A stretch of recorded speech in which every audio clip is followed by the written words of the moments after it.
Hello বন্ধুরা, তোমরা সবাই কেমন আছো? আশা করি প্রত্যেকে ভালো আছো। আমি চলে এসেছি বাপের বাড়ি। আমার এর আগে একটা ভিডিও আছে, যারা দেখেছো তারা বুঝতে পারবে। এখন যাচ্ছি ঘুরতে বিকালে। বাপের বাড়ি পৌঁছেছি প্রায় 11টার সময়। সারাদিনের ক্লান্ত, তার মধ্যেও ঘুরতে যাচ্ছি, কারণ বর থাকবে না, সে বাড়ি চলে যাবে। তাই বরের সঙ্গে একটু ঘুরে নিই, তারপর তার কোথাও ঘুরতে যাওয়া হবে না আমি জানি, শুধু ঘরে পুরো ঘুমাবো। তাই এখন রাস্তায় বেরিয়ে পড়েছি।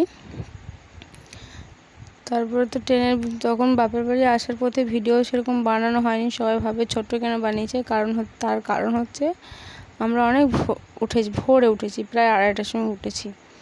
উঠে পড়ে 3:45 একটা ট্রেন ধরেছি, হাওড়া এসেছি। হাওড়া থেকে আবার আমাদের বাপের বাড়ি লাইনে যে ট্রেন ধরবো, সে দেখি না আগে থেকে সে দাঁড়িয়ে আছে, যার কারণে সেই লোকাল ট্রেন থেকে নেমেই আমরা সেই ট্রেনে উঠে পড়েছি। তাই বেশি ভিডিও বানানো হয়নি, তাই ছোট্ট একটা ভিডিও বানিয়েছি। আর এখন আমরা এই ঘুরছি, দেখছো কত সুন্দর জায়গাটা বানিয়েছে না? এটা হচ্ছে বক্রেশ্বর ড্যাম, আমাদের বাপের বাড়ি থেকে একটু দূরে। তাই টোটো করে আসতে হয়েছে, তাই টোটো করে এলাম।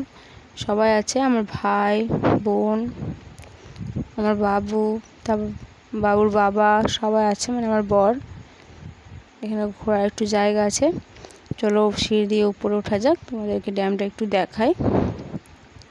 আমাদের এখানে ড্যাম আছে, এর ওপর থেকে সিনটা কত সুন্দর লাগছে, তাই না? প্রচুর ভিড় হয়েছে আজকে এখানে, কারণ আজ জামাই ষষ্ঠীর দিন ছিল, তো রবিবার দিন ছিল, তাই ভিড় একটু ছিল। এই যে হচ্ছে ড্যামটা, বক্রেশ্বর ড্যাম।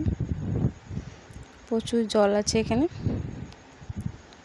সবাই ঘুরছে, আদুর বর। তারপরে আবার নেক্সট ভিডিও আছে, পরের ভিডিও আবার পরে দিব। প্রচুর সেদিন ক্লান্ত ছিলাম, গরমটাও সেদিন খুব পড়েছিল।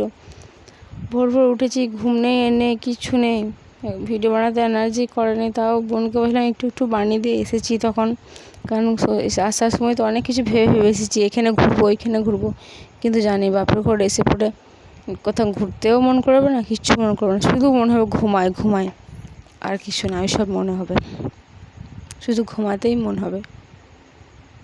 টাটা বন্ধুরা, নেক্সট পার্ট খুব তাড়াতাড়ি আবার দিব।